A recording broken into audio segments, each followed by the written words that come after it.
اگر یہ چار چیز آپ کے پاس ہے، اگر یہ چار ڈگری آپ کے پاس ہے، اگر یہ چار سند آپ کے پاس ہے، اگر یہ چار سرٹیفکیٹ آپ کے پاس ہے، تو آپ کسی بھی کام کو اسٹارٹ کر سکتے ہیں، اور اسٹارٹ کرتے آپ کو کامیابی ملے گی، لیکن شرط وہی ہے چار سرٹیفکیٹ والی۔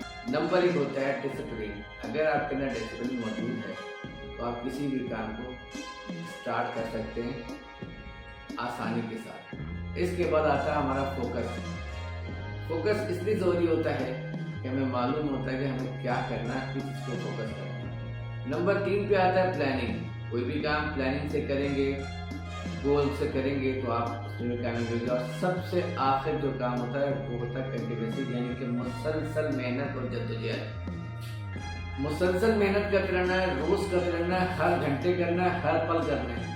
اگر آپ تھک گئے، ہار گئے اور کہا کہ نہیں یار مجھ سے نہیں ہوگا، تو آپ کا یہ سرٹیفکیٹ فیل ہوگا۔ لہٰذا یاد رکھیں، کامیاب ہونے کے لیے یہ چار سرٹیفکیٹ آپ کے پاس لازمی ہونا چاہیے۔ اگر یہ سرٹیفکیٹ ہے تو آپ دنیا کے ہر فیلڈ میں کامیاب ہوں گے، اور آپ کی کامیابی کو کوئی بھی نہیں روک سکتا۔ Thank you.